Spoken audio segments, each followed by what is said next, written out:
The first thing we're going to ask you is just what your name is, when you were born, and where you were born. Oh my God. My name is E. Mischler. I never use my first name if I can help it. I was born in Eckley, Colorado in 1923, up in the Sand Hills. My dad was a dryland farmer, I guess. So he raised wheat or alfalfa and stuff like that. I have no idea what it was. So you just grew up kind of small town, huh? Real small town, I guess about 400 people maybe, And later they moved to Boulder for a while and raised produce for the markets. And then his brother called him to Kansas.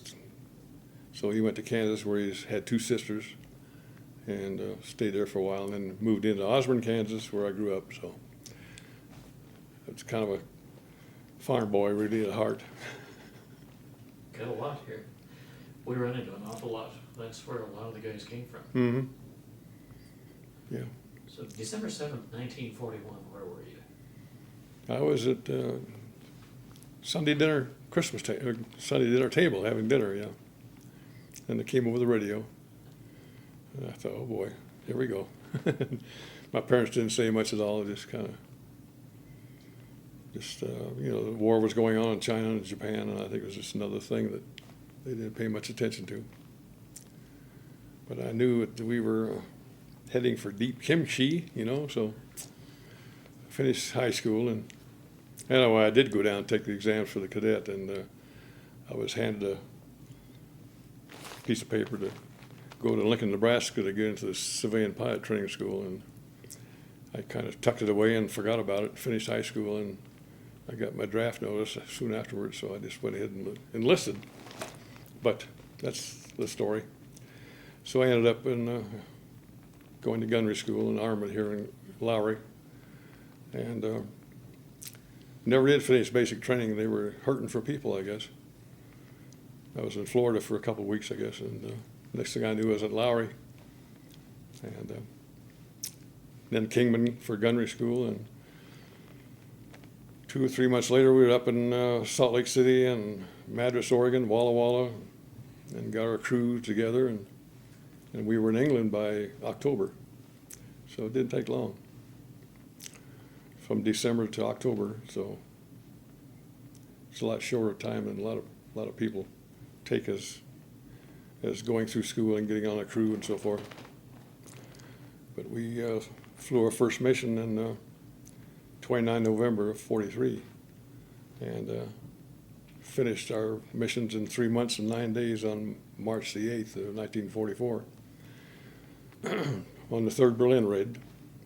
We've been waiting to go to Berlin for a long time, but finally made it.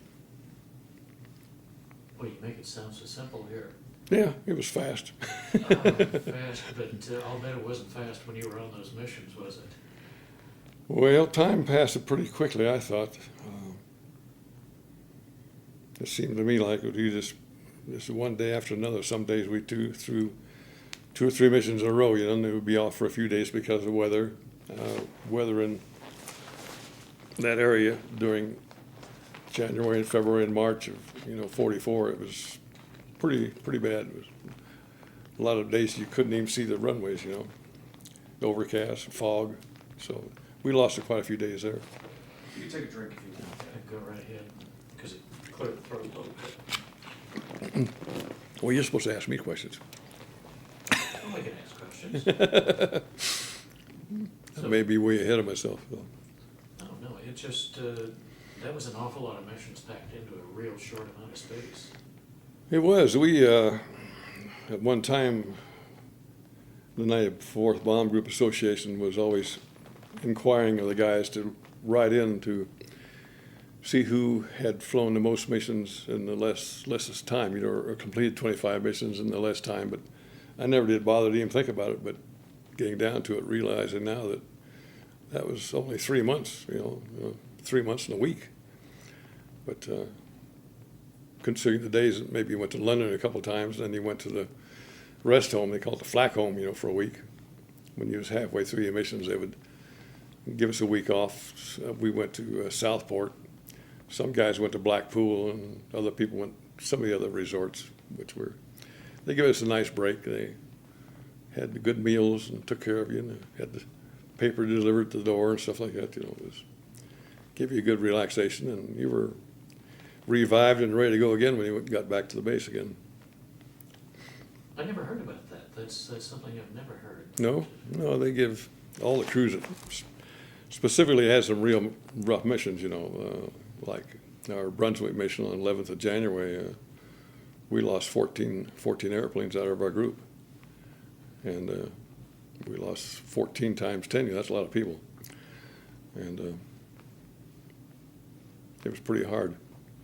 So everybody was shaken up for a while, so they let a few crews go, and then they let a few more go, and to kind of rejuvenate them and make them feeling better.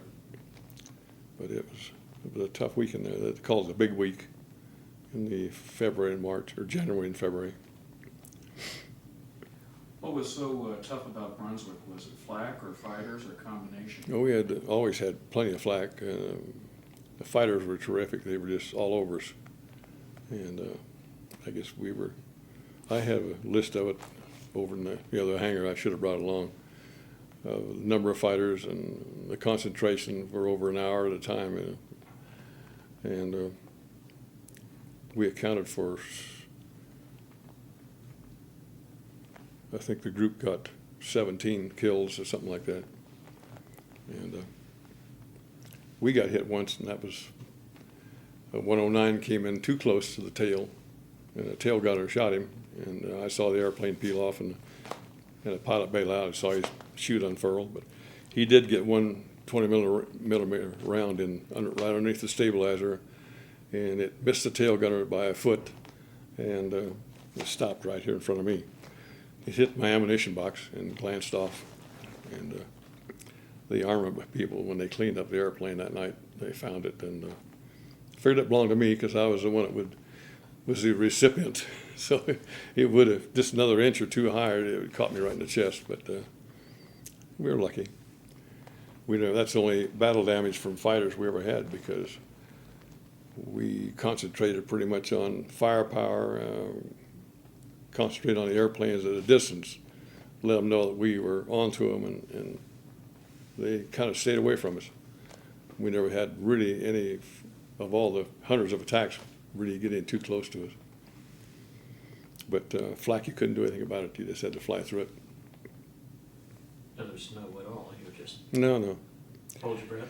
No, in the morning missions, when we had briefings, when the intel officer would pull the curtain back, and show the whole map of Germany and show our route, and they had it all marked in red where the heavy concentration of the flak was, and they would pretty much do a red line around it, but sometimes it didn't work. But you couldn't miss it all. But later on, after we had pretty well killed the Luftwaffe as far as airplane goes, the flak became more accurate and more deadly and more concentrated as they moved in on Berlin, so it got worse. But some of the guys towards the end of their tours, 30 missions, after the invasion, they upped it to 30 missions, and later on they went to 35. They saw more flak, and some guys never saw a fighter, so it's the way the ball bounces. When you were flying missions at that time, did you have many fighter escorts, or could they not go very far into the targets with you? We started in, of course I wasn't there early enough to be where we didn't have any escort. The RAF would take what they had and take us across the channel, and they were limited on gas, so they would turn around and go back. And then what we used to say is we had escort the rest of the way, which was the Luftwaffe, Goring's boys, yellow-nosed fighters, and they were stationed at Abbeville in France, and they were probably the most deadly bunch of guys you ever met. But they finally vanished too, so in attrition. So it got easier as the time went by, and by the time we left in March, it was getting fewer and fewer, and then after the invasion, they got fewer and fewer, and, they didn't even hardly bother us. I wasn't there at the time, but on their invasion time, they didn't have many fighter oppositions at all. So as you were bombing, you were knocking out their plants, they couldn't rebuild, and they were losing pilots. Yeah, we were after their fighter plants, oil, Regensburg or Schweinfurt was ball bearings and stuff like this. So we kept after their industry that was producing all the weapons and stuff, like this. And we had 3 runs into France after the V1 bomber, the V1 rockets they sent across. And they could move those because they were mobile, and they would move the ramps around from time to time. So they had to have the intelligence to find where they were at, and we'd go in after it. But in France, if you couldn't see the target, you were not allowed to bomb at all, because we didn't want to kill any French people, the civilian population. You had to see the target visually before you'd bomb. So a few times we didn't get emissions credit, but a few times we went to France, and we would return with our bomb load. And one time in France, we didn't see the target at all, and we had a special bomb load. I don't know what it was at this time, but it was bombs that could not be defused once you fused them. So we took the bombs back to the base, and we landed and waited for the weather to clear. And the weather never cleared, so we got orders to take off, and we went over the channel and just salvaged the whole load in the channel. And immediately, as soon as they hit the water, they exploded. So, but that was a mission we didn't get credit for. So if you didn't drop your bombs, the mission didn't count against. Right. If we didn't drop your bombs and you didn't see any flak or you didn't see any fighters, you didn't get a count for a mission. Yeah. But if you dropped your bombs and saw no fighters or flak, you still got a credit. But that didn't happen very often. Going into Berlin, that had to be some awful tough flying and some real resistance, as you say, with the yeah, we were. aircraft. Everybody was delighted to finally see the Berlin come up. It was bad weather, and some of the crews didn't make it to Berlin. Some were turned back, and on the 4th, I believe, it was recalled because of weather. A couple of groups did go. I believe it was on the 4th. The 95th and the 100th, I think, didn't get the recall. I may be wrong, but in a way, it's a fact that the 95th and the 100th did go on and had good results. And the rest of the group turned around and went back. And in the process, airplanes were flying back, made a 180-degree turn, and they were flying back through the formations and still coming into the target. And we had a few mid-air collisions, and they say that there's so much junk flying through the air, parts of airplanes, that you couldn't tell that between the flak and the junk flying coming down from the collisions. They lost many airplanes that way, and I don't know how many they really lost. But the 94th, our group didn't lose any because we turned back before, and we got out of the mess. We made it back okay, and we lost no airplanes at all. Which airfield did you fly out of in England? They call it Roham, but it was actually Bury St. Edmunds. And Bury St. Edmunds is where the Magna Carta was signed way back, several hundred years ago. I don't know what the date was, but it's quite a famous little old town. And it was a good base. We enjoyed it. We didn't live in luxury like some of the guys did. They had nice buildings, and we had this little Quonset huts with a little potbelly stove, trying to keep warm. But we made it okay. How are the English people to you? Oh, they're fine people. Yeah, I didn't have much association because like I said, we flew so many missions in such a short time. And the 2 times we did get to London, we had a good time and met a lot of people. But we went in to relax and have a little tipsy here once in a while. But the English people are fine. Of course, I'm half English anyway. My grandfather and grandmother came from London, so, and I still have relatives somewhere in that area, I'm sure. What was the name of your plane? Pride of the Yanks. It had a, I don't know where they came. I suggested the name, and everybody bought it. They weren't particularly cared if we had a name or not, I guess, but I liked old Eddie Rickenbacker's airplane, you know, the top hat, Uncle Sam's top hat, but I made it without a circle around it and just called it Pride of the Yanks, and that was the only bomber by that name. There was one fighter, one P-51 that was named Pride of the Yanks, but just the name, that was all it was. No drawing or anything, but it can be seen even today in the video Target for the Day. We, I think it was on a Regensburg raid we came back on and went into debriefing as usual, and our crew sat down around the table, and the debriefing officer was there, and I was sitting right here, and my pilot was here, and navigator and bombardier already around us. And when we walked in the briefing room, we saw guys milling around with cameras, 4x5 Graflexes, a big movie camera with a big two-reeler. We just wasn't very much interested in it, and we sat there was being briefed, and then I looked over my shoulder, and here comes this camera moving by us, you know.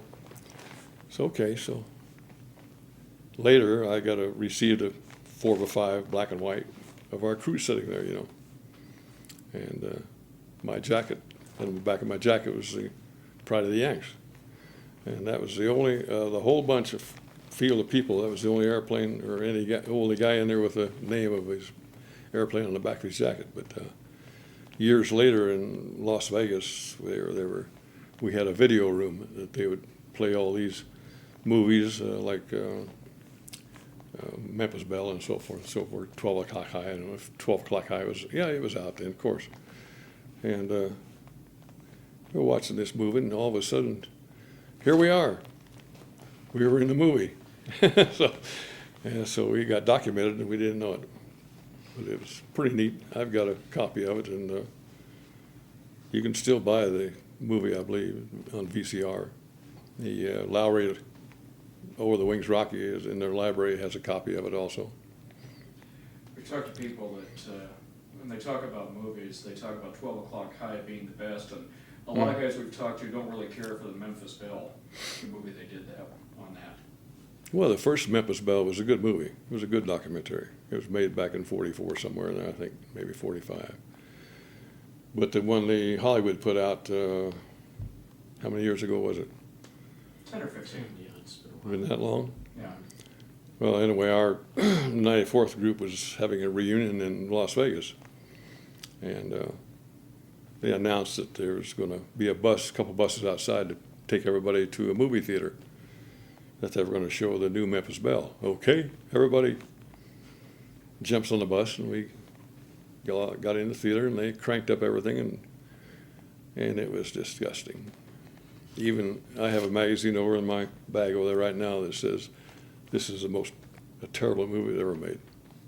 They realize it, you know, and even though it's for sale, it has a price on it, just like the first Memphis Belle and the Target for the Day and Memphis Belle 2. They say this is the worst movie that was ever made. And people got up and walked out of the theater. It was bad. Hardly any truth at all to it, you know. Hollywood. We ran into that with Pearl Harbor. We have a Pearl Harbor survivor that we interviewed from Brookfield. And the movie Pearl Harbor, he wasn't too fond of. We had an interview recently with Jimmy Doolittle's son and granddaughter, and the granddaughter has written a book. And the reason she started writing the book, which is a biography of him, based on the family's perspective, is when they did the movie Pearl Harbor, they put Doolittle as a character in the movie as they ended the film with the Doolittle raid. And they had everything wrong. They had his personality wrong, they had everything about him wrong. And so she started writing this book after seeing the script for Pearl Harbor, so we don't trust Hollywood to do anything like that. I go along with that pretty well. Yeah, The other thing was the wind whisperers, the. Oh, the wind talkers. Wind talkers. Wind talkers, yeah. The Nicolas Cage, which was just atrocious. Well, Abomination. at one of our 8th Air Force meetings here in Denver, we had a girl from, was it Pueblo? I think she's from Pueblo someplace, maybe in New Mexico, but she says nothing was real. It wasn't factual at all. And she has written books on it, which she gave us a long, very nice long speech and told us the real facts and everything. It's nice to have the facts out there. Oh yeah, yeah. She did a real good job. Everybody really enjoyed it, and she just never talking. She just talked and talked and talked. The guys begged her on, and asked more questions. But it was a good show she put on. I think it was down at the Academy when we was down there a few months ago, probably last year sometime. Yeah, Jim Rice talked about that. Mm-hmm. Yeah. Great. I want to ask you a little bit, since you were stationed at Lowry, was Lowry primarily a gunnery training school at that time? Primarily, it started out as gunnery, armament, and photography. It was a photo school also. Then I think they went into probably administration work and things like that.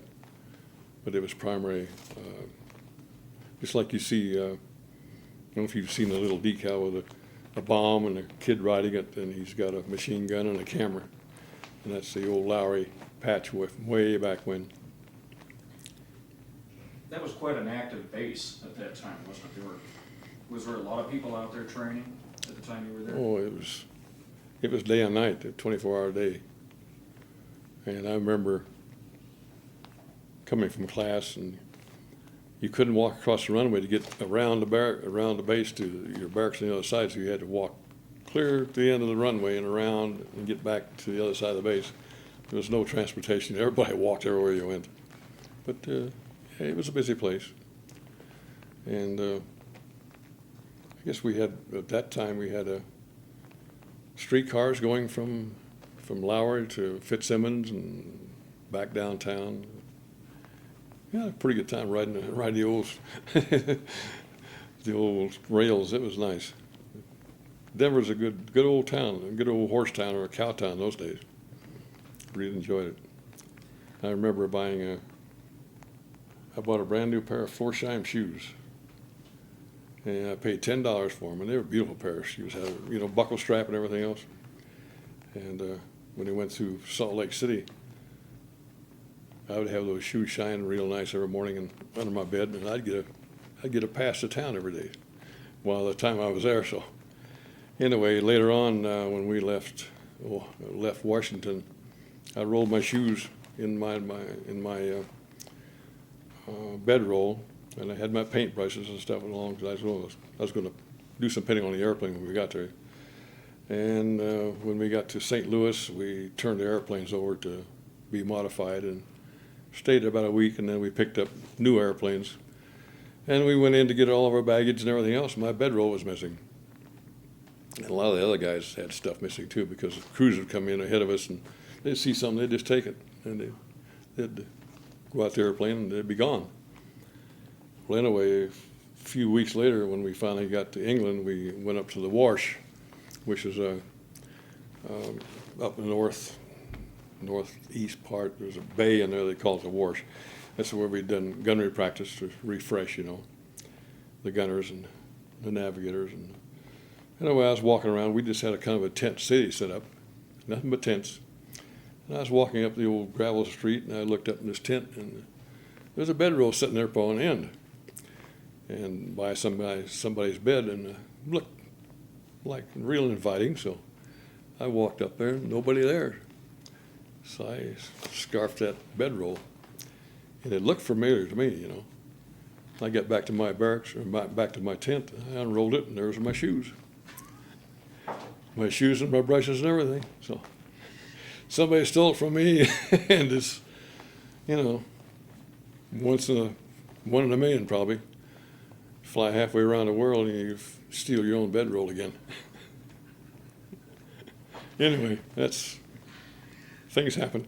Somebody who was newer to Denver, they probably remember Lowry as an Air Force base, but they don't remember that they actually used to fly out of Lowry at time that you were training there. Mm-hmm. And where did they do the gunnery training? If they were flying, where did they? Well, it's probably out over Aurora Reservoir, because you can go out there when the water's low. You can go out there right now and walk around the edge of the water and pick up spent 50 caliber slugs that they were using. They had targets out there on the ground, and then they were doing air-to-ground gunnery. And I found probably 50 I must have had, I got a box full of them I picked up. I don't know why you happen to mention that. I think I have one. Yeah, here's one. No, that's not it. Maybe I don't have it. Ah, gee. Anyway, I brought one along, I think, but oh, it's in my bag. 50 caliber slugs are about that long, you know, and they weigh so many grams or ounces, and they still have the creases from when they went out through the barrel. But they did do gunnery practice, and I also found 50 caliber or 20 millimeter cannon shells. I don't know what they were used from. Who was firing? Maybe B-29s from the tail, because one time the 29 had a 20 millimeter gun in the tail. But they did fire the range, and that was where it was at. And in Pueblo, when I came back from England, we had different range down there, and we used to do air-to-gun gunnery all the time on B-24s, teaching the gunners how to strafe and so forth, you know, and especially when the bunch that went to Palesti, they did, majority of their firing was at in the complex of oil facilities and stuff, because they were in low, and they had a few fighter attacks, but mainly they were shooting at the oil industry. And so we did have a good gunnery range down there, and of course some of the farmers complained too that they were killing their cows and stuff. Occasionally they'd go out and find a dead steer with a belt of ammunition wrapped around his neck or something like that. It happened several times. The guys didn't want to fire all the rounds; they just threw it overboard, and a big long belt of 50 caliber ammunition, you know, kill anything once it hit him. That's the truth. Were you flying in B-17s out of Lowry at that time, or were they different planes? No, I flew my last mission on March the 8th, 44, and then when I got to Pueblo, we didn't do any flying out of Lowry. I didn't, anyway, but they did have B-17s and 24s there, and 29s later. I flew B-24s out of Pueblo, instructing gunnery. And then we got B-29s, and we were training to go to the Pacific when the war ended. So that was the end of the flying for that until I took a discharge in November 45, and then I went to school for a year and decided to go back into the service, and so I re-enlisted in 47 and spent a career. I got out in 75, so I got a little over 30 years of service. Gosh, that's great. Yeah. What's your reaction when you see a B-17 like this, especially one that still flies right now? Well, What do you think about it today? I think it's a miracle. You know, I just wish that it had the foresight to save a few of them. You know, I rode a motorcycle when I went to California to school. I came down through Kingman, Arizona. That's where I went to gunnery school, and the sun was shining in the right direction from where I was driving out across the valley there. I thought, well, there's a big lake down there, you know. I says, I never saw a lake there when I was there. But when I come on around, I saw it was field was full of B-17s and B-24s. The nice shiny ones, you know, most of them were the new models with no paint. And of course they just destroyed them all right there, you know, cut them up and so forth. But they should have had looked a little forward and seen this is something we should keep, you know. But they didn't keep a whole lot of them. Of course, they used a lot of them for drones and rescue airplanes, and probably a lot of them were fire bombers and stuff like that. But we're just lucky to have 10 or so that we have flying now. And there's 2 or 3 I think are still in restoration. Will probably be flyable later on. And Boeing just in 99, when we were up there last, they had a brand new one that they just restored. It was a flyable airplane, a beautiful airplane. And they also have the B-29 that we had here. Let's hold up for a second, we're getting a lot of noise from the doors here. See if they get past that. Yeah. Go ahead and take a break. They have, I guess you knew that they came up here when Lowry closed and took the bird back to Seattle.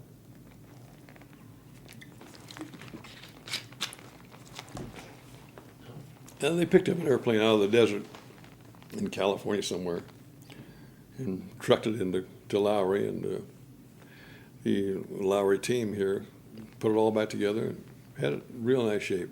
It looked like a decent airplane, you know. But when Lowry closed, Boeing came back and says, we want our airplane back. And what can you do? You can't do anything about it. 'Cause the Air Force still has say about it, you know. And they even asked the team here at Lowry to disassemble it for them. And they says, no, if you want it, you do it yourself. So that's what happened. But they're restoring it now up there. And matter of fact, the airplane, the big 17th that they had restored, is in the same hangar that they're restoring the B-29 now. Have you flown on this No. balloon overcast? Not yet.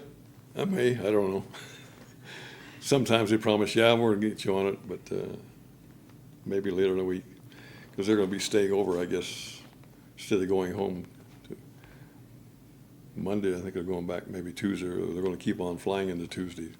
Because they've got the airplane booked solid, you know, until even into Tuesday now. So they said the phones are ringing off the hook over there. So anyway, I think they're trying to beat Seattle. Seattle had an X number of rides paid for, and they're trying to beat Seattle. So I think the media here Thursday really let the people know here in Denver that they had the bird going. It was an excellent airplane, and it was in good shape and a beautiful color and paint and everything. And so people were really calling in to come in and fly. And it's a great experience, I think, for people, because, you know, that old bird's not going to fly forever. And, you know, it'll be a thing of the past. It'll be in a museum someday, just like a lot of the others. I have to ask you a really dumb question here. This is the least important question you'll hear for a long time. Walla Walla, how long were you there? Walla Walla? Mm-hmm. Not very long. Maybe a week or so. I don't think we even did any flying out of Walla Walla. I think we formed our crew there and went up to Madras, Oregon, and flew out of there. And we just kind of had a tent city there too. And the control tower was nothing but looked like a bunch of 204s or 404s nailed together, and that was it. The runway. It was real barren. That's my old hometown. Oh, really? Walla Walla? Yeah, they used to take off. They Oh, yeah. were coming so close to the edge of town. Hmm. The airport wasn't that far from the edge. Yeah. But when I was a kid, I waved at the pilots, and they waved back. Oh, yeah? Then Was- there could be 24s there later on, too. Yeah, okay. Was it because they liked the town so well that they named it twice? I don't know why. It wasn't much of a base, but it Yeah. had a purpose for a while. Yeah. What was that lake up there?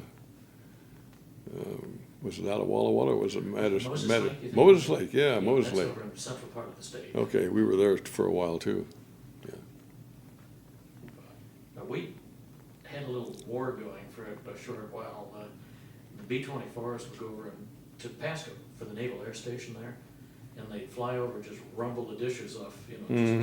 kind of, buzz the place. Mm-hmm. And they had a kid in, I forgot what kind of a fighter plane, Navy fighter plane, that came over and was buzzing upside down the length of the runway. Mhm. I forgot it was upside down. You're kidding. And that ended, because they'd been buzzing, at the end of the street, there was a church steeple, and they'd come right down Main Street, right up over that thing. But that ended all. Instead of pushing the stick forward, he pulled it back just like he would normally if he was flying right side up, and he just, That ended all the competition then. I bet it did. So, but going back over, this thing, again, just one more question, and that's all that you guys did, and we're hearing some tremendous experiences today. As you talk to people, you probably see more being around the museum. Are people really aware of what this air war was like in Europe and the sacrifices that were made? Well, I think Boomer would call it the Boomer generation. I think they realize it, and they're really grateful every time they talk to you. It's surprising how many people thank you and shake your hand for the job you did. But the younger kids have no idea. That's why they have to be educated about stuff like this, to get them out here and see the old airplanes flying and what it was capable of doing, even though it was, in modern standards, they're quite a relic, but a good airplane. Anyway. You got anything here? Just one other question, kind of going back into the gunnery. During the air combat and the fighters, how accurate were your machine guns, and how effective were you? You obviously had so many machine guns on each plane, Right. but how many could you knock down? How much could you deter the fighter attacks with these guns? Well, we had 13 guns, and like I've always told people that I talk to, that I think our main purpose was not there just to shoot down Germans, but keep them at bay, keep them out as far as possible, keep them from coming in and attack. And I think our crew did this pretty well, because all the fighter attacks that we had, only one got close enough to put a bullet into our airplane, which was a 109, and it was a 20 millimeter. It came in, just missed the tail gunner. Matter of fact, the tail gunner shot him down, and I saw him jump out or bail out of his airplane. But the round 20 millimeter, about big as my thumb, came through, finally creased through the airplane and hit the ammunition box that was in front of me. Otherwise, I'd have taken it right in the chest. But the round hit the box and bounced off. And the armament people that evening, cleaning up the airplane inside, found it and gave it to me. But I carried it around for a long time and got lost somewhere. But a lot of the guys were good gunners. One of the people I talked to, his gunner knocked down 7 in one day, one mission, and he was pretty fantastic. And a lot of guys never had a kill, and some guys probably damaged quite a few. And we claimed 6 in the Regensburg raid, but we never claimed any. We never put in any claims because it was too political. Because in the formation flying way we were, even though you might realize that you shot that airplane down and you had a good sight on him, and maybe somebody else on the other side of you, above or below you, were shooting at the same airplane. So you never know. It's just whatever the board decides, who had the best shot at him, and they'd get credit, so we never bothered. But I did manage to get a Ju-88. He was off to our left, probably 1,000 yards or better, I don't know. He was almost out of range, I'm quite sure, but he was just flying our same altitude and shooting rockets at us. They'd shoot the rockets into formation, they would explode. And I decided, well, I'm going to try to see if I can scare him off, but I probably put 100 rounds at him and just watched him for a few seconds, and pretty soon he started smoking. And I figured, well, I hit one of his engines or something, but he just made a left turn, rolled out, and he was heading down the last I saw him. So I don't know if I killed him or not. So he may have got home, he may not have, but I never took credit for it. But definitely our crew had several, and we never bothered. But one of the pilots I talked to today, I had talked to him and got him to come in, to the show, and he was up in the airplane this afternoon when I was up in the cockpit, watching the cockpit when people were coming through, and he began to tell me a story, and He was a left seat pilot, and he got hit by a ME-262 with a 320 millimeter, something like that, about that size. It came through the top of the airplane and hit his armor plate in the back of his seat and punched through the armor and into his back, and it paralyzed him, temporary paralyzation, but he couldn't use his feet for the rudders and stuff, and the explosion killed his co-pilot, and of course, when they got back to the base, he flipped back, and he couldn't use the rudder or the brakes, so the flight engineer came down from his turret and got the co-pilot out of his seat and took his seat, and the engineer was using the rudders and brakes on landing, so they made a good landing. But he was paralyzed for quite some time before he recovered. It was Orville Horn, and he was the second person we talked to today. Was it? Oh, he said that cockpit was full of blood. It was just It was terrible. It was a gruesome story, unfortunately. It was really awful. Yeah. We were fortunate to get him, because he started off and he went through a little Mm-hmm. rundown of things. That's about it. Then we asked him about 3 or 4 questions, and we went, for another 20, Yeah. 25 minutes, and Yeah. then he kind of opened up on some Yeah. things. We didn't think, it looked like he wasn't gonna talk too much about it, but he did talk, which was amazing, because I can understand why he wouldn't wanna Yeah. discuss that. A lot of people's got some stories they don't want to tell, or they just so horrible they just have forgotten it, really. And I don't remember a lot of this stuff, but it never seemed to bother us. Our crew was quite confident of our going out on missions, and we never seemed to be really upset at any of the missions, the hard missions or the soft ones. But we were quite fortunate to do 25 without any damage, hardly to us. None of us had any wounds at all, but the airplane took a beating from flak and so forth, but only one fighter hit us after all the attacks we had. Last year, I had a lady come in and sign in my log, and she said, well, my father was a bombardier. I said, well, go ahead and sign the log, since he was a bombardier, it's fine. And I said, how come you come out? She said, well, I wanted to see the airplane, and I wanted to take my father for one more ride. I said, what do you mean?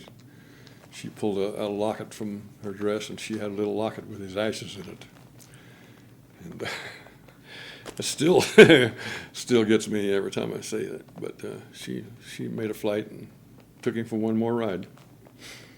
So that was pretty neat. Good. That is great. I was thinking about one guy, not we need to shoot, but the gunnery school instructor. Ed Kirsch, yeah. Ed Kirsch, and he talked about, he trained so many guys that went through here. Mm-hmm. He never saw any of the other guys after he trained them. Probably He not. always wondered what happened to him. Yeah. And someday we're gonna get him out to the museum, and we're gonna find a day. He said that he trained out at Lowry. Yeah. And was gunnery trainer, but he said they had accidents where they had machine guns go off, even on the ground. They had people killed with machine gun accidents Right here? at Lowry. Hmm. And that was hard for them to deal with. Yeah. Well, the first ball turret gunner he was kind of an oddball, but he got grounded because he took his guns out after a mission and took them into the armament shop to be cleaned, and he let somebody else clean them. And he had left it around in the chamber. And in the process, the round went off and went through the building, but didn't hurt anybody. But they grounded him, and he was supposed to have been busted, but they said, well, you want to fly more missions as a cameraman? He said, yeah. So he flew 30 missions as a cameraman after that. So it's kind of funny the way things happen. But occasionally, even in the mornings when it was still dark, when we was pre-flighting airplanes and loading guns and stuff, you'd hear a machine go off every once in a while. And somebody accidentally fired them off, going rat-tat-tat-tat, and everybody flinch, But I think cleaning the weapons was how this accident he talked about was. That seemed to be one of the more dangerous things, that somebody hadn't handled things properly. yeah. Well, my airplane, our airplane, Pride of the Yanks, after we left, another crew naturally would take it over, and they were on a mission a month or so later, and they were gaining altitude they were all in formation and gaining altitude over the channel, and at 10,000 feet, where generally everybody test fired their guns. You know, you have to shoot it out in the plane open somewhere, you know, where you wouldn't pointing at another airplane, but our old bird was seen two engines start smoking, and started going down out of formation, and the crew bailed out. Some gunner, somewhere, and they never did find out who it was, accidentally shot him.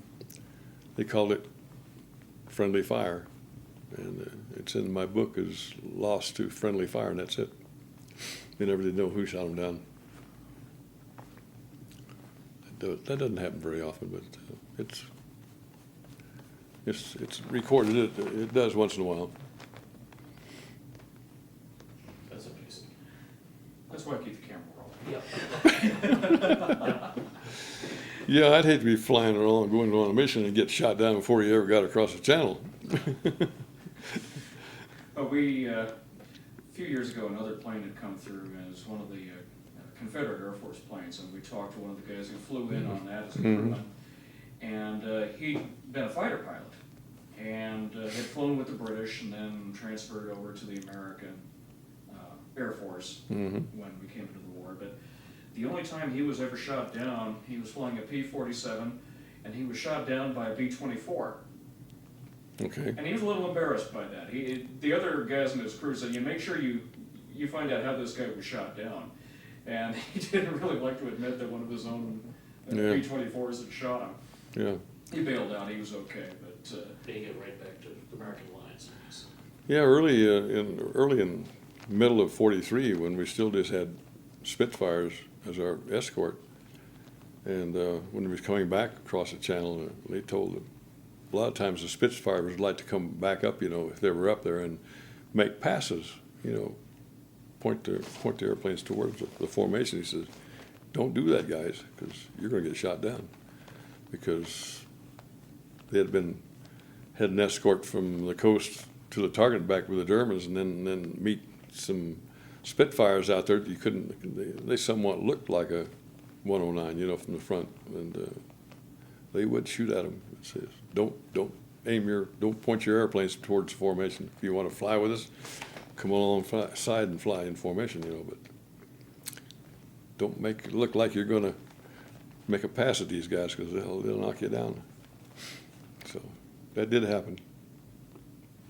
And then another time too, that the guys got in the habit of coming across the channel, you know, after being in the air for 6 or 8 hours. They wanted to get their guns out of the receivers and get ready to depart the airplane as soon as they hit the ground, you know. And they go in to take their guns in the armor shack to get them cleaned, and then go to debriefing and go to have some dinner. And somehow the Luftwaffe realized that maybe they would sneak in sometimes in the contrails behind us, or in the clouds, and catch them over the channel, or even over England on letdown, and come out of the clouds. And they lost a lot of bombers that way. So it was a no-no to not even touch your guns. Don't take them out until you're on the ground. Once you're parked and chalked, engine shut down, then you could take your guns out. That's the only safe period. So they would follow you right into England. They were gutsy. okay. All right. That seemed to happen both ways, you know, with Well, you know. with the Germans to, you know, take off or Oh yeah. land. Our fighters caught a lot of guys over there on takeoff, you know. Even one pilot was recorded, I think I read it in a book or a magazine, that he caught a whole flight of Junker 40, what were the Junker, GU-80, 87? Something, yeah, I don't know what the Junkers, the old 3-engine transports. I believe. He caught a whole flight of them. His group of fighters caught a whole bunch of them approaching for a landing. And I think he got most of them. Maybe 2 or 3 got away, got on the ground before they shot them all down. So Yeah, that's war for you.